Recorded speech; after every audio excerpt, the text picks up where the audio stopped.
diri karon sa Lanao del Norte. I am your host, Karen Aum, and here with me is 2nd District Board Member Apta Malawani. So sir, kamusta ang imong week or imong adlaw so far? So far so good. Fine. Para sa atong mga viewers, sir, no, can you tell us a short introduction about yourself? Mayo, no? By the way, ako si Apta Lau Malawani, na taga Sultan Naga di Maporo, incumbent sa Gunyan Bayan ng lalawigan ng lungsod ng Sultan Naga di Maporo.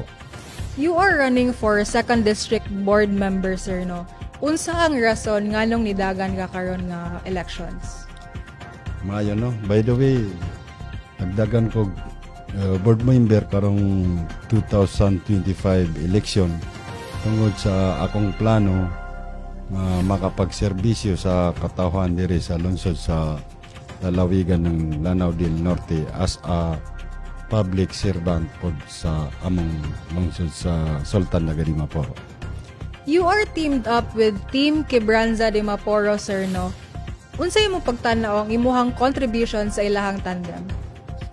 Maayon na nga pangutana, no? So akong may contribute sa among team Quebranza di Maporo, isip isa ka representative sa Maranao area, dako kay kog maitabang tungod sa kaning mga family feud sa amwa. Pwede ko makatabang like mga rido, hindi dako man ko sa mga Maranao area, kabalo ko sa mga mindset nila, unsay mga problema nila.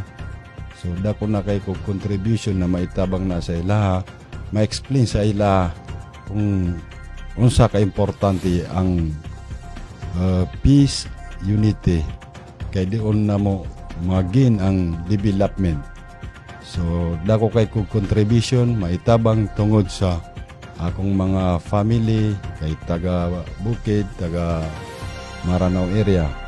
So maayo mag-assure ko nga isa ka representative sa Maranao area, makatabang jud ko. Aside sa contributions nimo and future contributions pag nimo sa Team Quebranza de Maporo, sir, no, unsa ang imuhang ma-contribute sa Lanao del Norte, especially as a 2nd District Board Member? So isip ka kuan, ang pinaka prime plan ko ang peace and order diri sa Lanao del Norte, nga matabangan nako ang gobernador nato diri sa lalawigan sa Lanao del Norte ug si Vice Governor Adanlen labi ni kining Team Quebranza di Maporo. Okay, salamat kayo ato, sir, no? For our next segment kay ang Fast Talk. So you will choose from either two choices. You will answer with one word or a very short phrase. Okay po. So number one quality a leader must possess. Honest, ma'am. Meticulous or spontaneous planning. Spontaneous plan. Decision making under pressure. How do you handle it? It's simply work hard, ma'am. What comes first, economy or environment? Economy po. What's more important, the result or the process? The result. One word to describe Lanao del Norte. The beauty and the bounty and beauty, ma'am. Last, sir, no, unsay imong gusto ipahayag sa atong mga botante karong umaabot nga Mayo 12?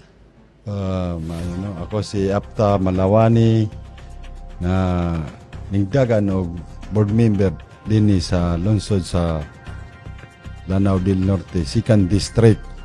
Nangayaw kog kinasing-kasing nga tabang nga karon moabot nga eleksyon, mogawas tatanan para mobutar sa Team Quebranza di Maporo kay mao nay makatabang sa atoa. Once again, sa mga nagtanaw sa ato karon, ayaw ninyo kalimte, Apta Malawani, 2nd District Board Member of Lanao del Norte.